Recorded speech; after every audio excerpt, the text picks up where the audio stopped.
Welcome, Brandon, to the STEM Profile series. Yeah, thanks for having me. All right, now I'm excited to talk to you, partially because you're Davon's brother. So shout out to Davon for this connection, and you're a veteran. Uh, so, Yeah. so Brandon, tell me, what do you do? Uh, Network ops, like servers, sysadmin, stuff like that. Just like working with accounts, creating accounts. With the military, you got to be like the jack of all trades. You move around a lot. You never work in the same job once you go to a different place. So that's the good and bad thing about it. All right, that's great. Now, network ops. Now, is that something that you were interested in before you joined the military, or is that something that you decided to pursue while you were there? No, actually, I wasn't really into, well, I was into STEM, but like I was more into English. And I went to college. That was my major. I was going to be an English major. And then a guy I was going to school with, he told me about the Air Force, and I just signed up for it. And, it was during wartime, so I wasn't trying to be in infantry or nothing. So, they gave me the options I could do, and I was like, this sounds pretty cool, and it sounds like I can make some money once I'm done with the military. So I decided to get into this. So that's interesting. You started off in more of the liberal arts, and then you kind of gravitated towards STEM later on. What was the biggest challenge in making that transition? Just experience. I had like no experience with computers at all for real before joining the military, and so that's good and bad because you soaking up everything. You're not having an ego about anything. You're trying to learn as much as you can. So, but at the same time, you want to be ahead of other people. You know what I'm saying? So it's like it was good and bad. So Now, for English, to be an English student, you got to do a lot of reading. What was what was school like for you in high school, and how did your approach kind of how did your time in high school impact your approach to preparing for this career transition? in high school, I was all right. I mean, I think I could apply myself more, but I did love like reading and writing. That was like my thing. And I got placed in like advanced English class and I got a scholarship to go to college. And just being in the military and being in STEM, it opens up your opportunities where you can go anywhere you want to go. That's the good thing about like a job like this is like you can literally work anywhere in the world. So So now you said you can work anywhere in the world. I know, where has your STEM skills and also with the military, where has those taken you? Man, like my first duty station was North Dakota. Then I went to Korea. Then I came down to Florida in the Panhandle. Then I went back to Korea. Then I went to Germany for like 4 years. Then I went back to Korea again. Then I just came from England, and now I'm like in Tampa. So, uh, and that's not counting like all the like deployments and trips I went on. Like I've been to Israel, Lithuania, Iraq, Turkey. So, going all these places and working on different things, it really like broadens your horizons. It like sharpens your skills, you know, and it's a I mean, enforcing digging up the military, but like it's a good opportunity to see the world if you want to do that. Yeah, well, let me say thank you for your service. And so, having been, you said on the liberal arts side, studying English, and on the STEM side, it sounds like the STEM, education gave you more options. Yeah, most definitely, because you see, like I said, you can do this job anywhere. You see contractors, civilians like overseas, and you're like, damn, I didn't even know you can, do this. And it's just like it's a very good opportunity, and this is where the world is going towards. So like, it's good to get in and know as much as you can, before time passes you by. Now that's good. Now they say that STEM education promotes creativity, problem solving, and concentration skills. Could you see like a difference in yourself from when you where you started in English and then where you ended up at with the STEM skills and STEM education? Yeah, most definitely. It's like with STEM, you got to be more like into the details. You got to be more particular. You know what I'm saying? Because you don't want to make a mistake, like building a server or something, and then you got to go back like 50 pages to start all over. There's been times when that stuff like that has happened. That also gives you a chance to like work on your troubleshooting skills. Retrace your steps, make sure you did everything right. But it's definitely like more detail oriented in STEM. So what kind of skills would you say would be beneficial to somebody that wants to pursue a career in STEM?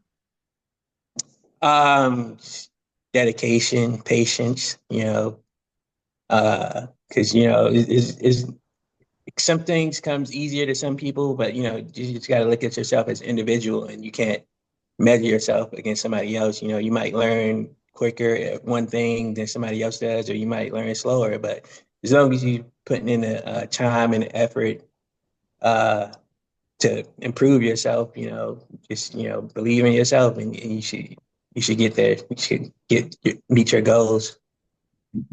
That's good. Now, well, what kind of resources would you recommend for somebody that wants to get into the field? And also, how do you stay current on all the changes? Because I know it's in lots of STEM fields, everything is always changing, so you got to stay on top of it. So, what kind of resources do you use to kind of stay on top of the different Yeah, changes?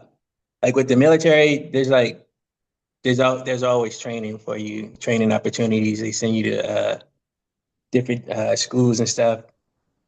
There's also like opportunities since I moved to Tampa that they're providing like classes to get certifications and stuff that I'm going to look into, and just yeah, they provide you a decent amount of training. I'm not going to say it's enough, but it's more than you know anything, and you can also go out and do yourself, because a lot of times I got to use Google to help solve some problems that I come across. You know what I'm saying? So, or like YouTube, everybody's using YouTube. So, but it's just like you pick up different skills, pick up from people, from Google, from YouTube.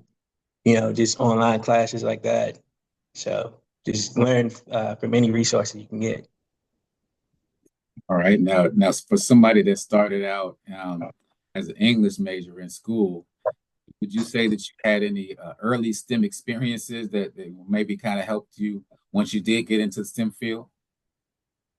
Uh, a little bit. When I was in school, I was in this program called Trans Tech, and we dealt with like just basic computer stuff. And when I was like in middle school, I went to like this program like where they paid you, and we worked a little bit with computers and stuff. But it was just like real basic, like PowerPoint stuff like that. So, but like in DC, there's like Devon's doing, there's like really good opportunities there, like teaching classes and getting people certifications and stuff. That's really dope. I like that they're doing that. So there's opportunities out there. Some you got to pay for, some it's free depending on where you at. So Yeah, that's great. Yeah, Davon gave out a number of great resources. So if you're watching it, if you want to know something, go check out that video. Um, Now, for you, what do you like most about what you do now? uh, but I'm like what I'm doing now, I'm just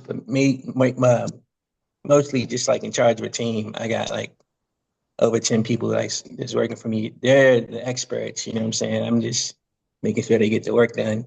But I do want to learn what they're doing, because this is I never worked in this field before, so it's going to be interesting, and I'm looking forward to learn as much as possible, to help me when I get out. Just like just another like check mark.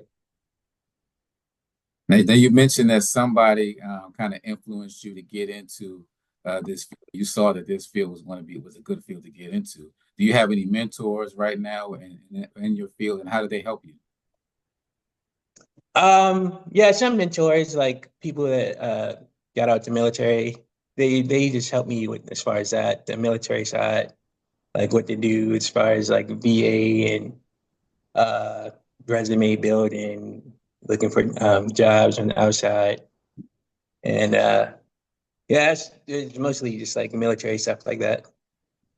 Now, what type of trainings? I mean, you mentioned a couple of things that you did, but what kind of trainings would be beneficial to somebody who wants to get into your position or even wants to work on a team like the one that you manage?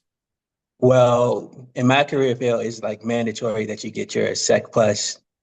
So if you get that before you join the military, that's probably like a big bonus. That's like one thing you don't really got to worry about. So, but they're like really pushing for that now. In the last few years, like everybody got to get like Sec Plus and all these certifications that they want to work in the network field. So if you already have that beforehand, that's a plus. And then you can come in.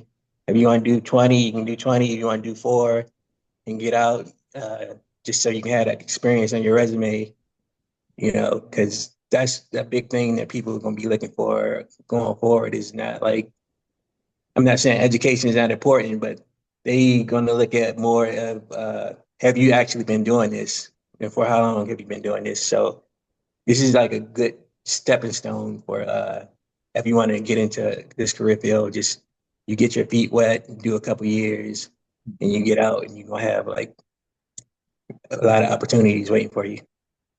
That sounds great. I like to hear that. All right. So now, what would you say is the biggest challenge that you faced so far professionally in this field?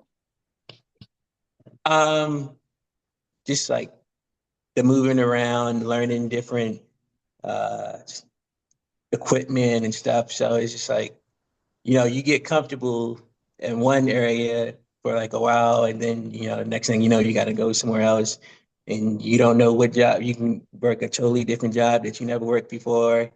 You know, people, that's always a thing, like, how you going to interact with people. So that's a big challenge. That's why I'm looking forward to getting out, because, it'll be like